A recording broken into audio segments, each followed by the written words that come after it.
வணக்கம். அகமதாபாத்ல நடந்த ஏர் இந்தியா விமானம் AI-171 விபத்து பற்றிய தகவல்களை இன்னைக்கு நாம கொஞ்சம் ஆழமா பார்க்க போறோம். சரி.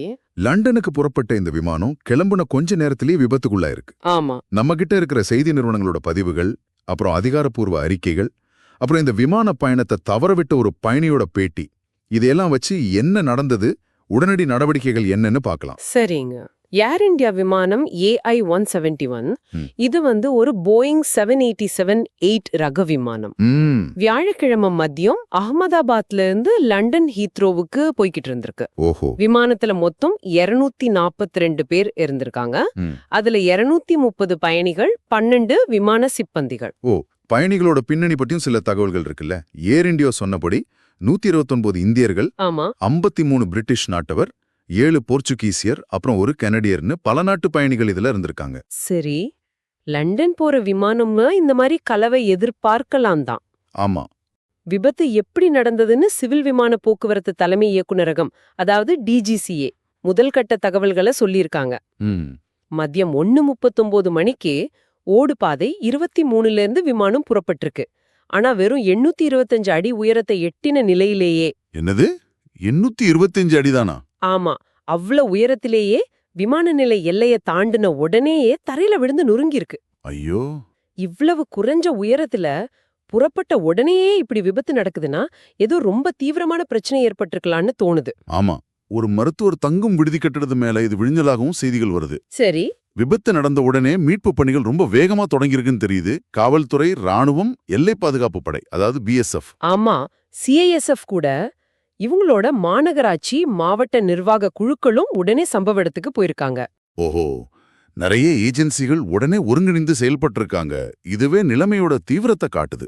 ஆமா, காயமடைஞ்சவங்கள உடனே பக்கத்துல இருக்கிற மருத்துவமனைகளுக்கு அனுப்பவும், ஆம்புலன்ஸ்களுக்கு வழி ஏற்படுத்தவும் ஏற்பாடு செஞ்சதா ஒரு மூத்த காவல் அதிகாரி சொல்லியிருக்கார். சரி. இது மாதிரி நெருக்கடியான நேரத்துல இந்த ஒருங்கிணைப்பு ரொம்ப முக்கியம் இல்லையா? கண்டிப்பா. அரசாங்க மட்டத்திலையும் உடனடியா சில நடவடிக்கைகள் எடுத்திருக்காங்க.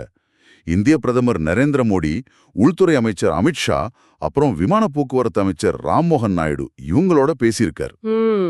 உள்துறை அமைச்சர் குஜராத் முதல்வரோட பேசி மத்திய அரசோட முழு ஆதரவையும் உறுதி செஞ்சிருக்கார். சர்வதேச அளவிலும் இது கவனிக்கப்பட்டிருக்கு. இங்கிலாந்து வெளியுறவு அலுவலகம் இந்திய அதிகாரிகளோட தொடர்புல இருக்குன்னு சொல்லியிருக்காங்க. ஓஹோ. இங்கிலாந்து பிரதமர் கிர் ஸ்டார்மர் கூட இந்த சம்பவம் மனச உழுக்கிறதாவும், பாதிக்கப்பட்ட குடும்பங்களுக்கு தன்னோட ஆழ்ந்த அனுதாபங்களையும் சொல்லியிருக்காரு. சரி. இது மாதிரி சர்வதேச விமான விபத்துகள்ல சம்பந்தப்பட்ட நாடுகளோட அரசுகள் இப்படி தொடர்புல இருக்கிறது வழக்கம்தான். ஆமா. மேலும் விமான போக்குவரத்து அமைச்சகம் ஒரு செயல்பாட்டு கட்டுப்பாட்டு அறைய, அதாவது கண்ட்ரோல் ரூம் அமைச்சு பொதுமக்களுக்கு உதவி எண்களையும் கொடுத்திருக்காங்க. 011-2461-0843 9650-391-859 கொடுத்திருக்காங்க. ஏர் இந்தியா நிறுவனமும் விசாரணைக்கு முழு ஒத்துழைப்பு தர்றதா சொல்லியிருக்காங்க. பாதிக்கப்பட்டவங்க குடும்பங்களுக்கு உதவ ஒரு பிரத்யேக உதவி எண்ணையும் 1800-569-1444 கொடுத்திருக்காங்க. சரி.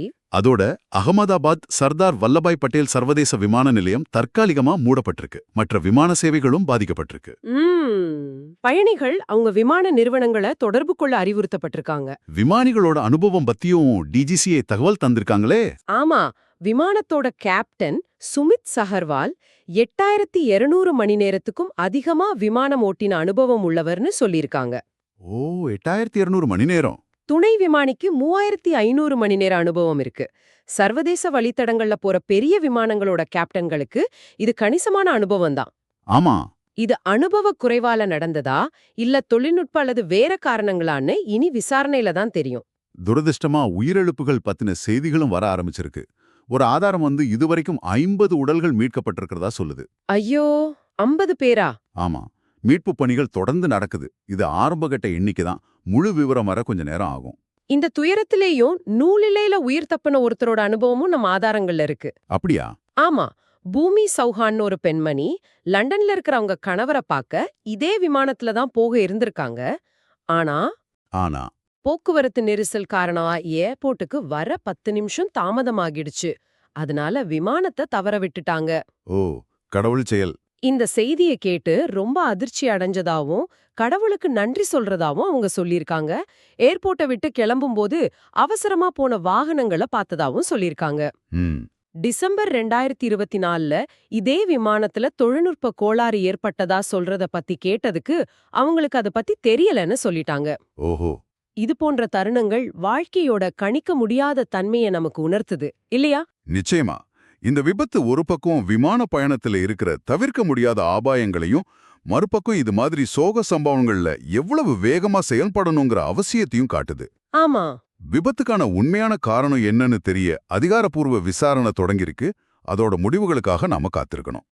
ஆமா, இந்த காத்திருப்பு நேரத்துல இது போன்ற நிகழ்வுகள் நம்ம அன்றாட வாழ்க்கையோட நிச்சயமற்ற தன்மைய பத்தி ஆழமா சிந்திக்க வைக்குது. சரிதானே? கண்டிப்பா. ஒவ்வொரு கணத்தோட மதிப்பையும் இது நினைவுபடுத்துது. விசாரணை முடிவுகள் வரும்போது இந்த விபத்துக்கான காரணங்கள் பத்தின தெளிவு கிடைக்கும் நம்புவோம். அதுவரைக்கும் பாதிக்கப்பட்ட குடும்பங்களுக்கு நம்ம ஆழ்ந்த அனுதாபங்கள். ஆமாம், அவர்களுக்காக நாம் பிரார்த்திப்போம்.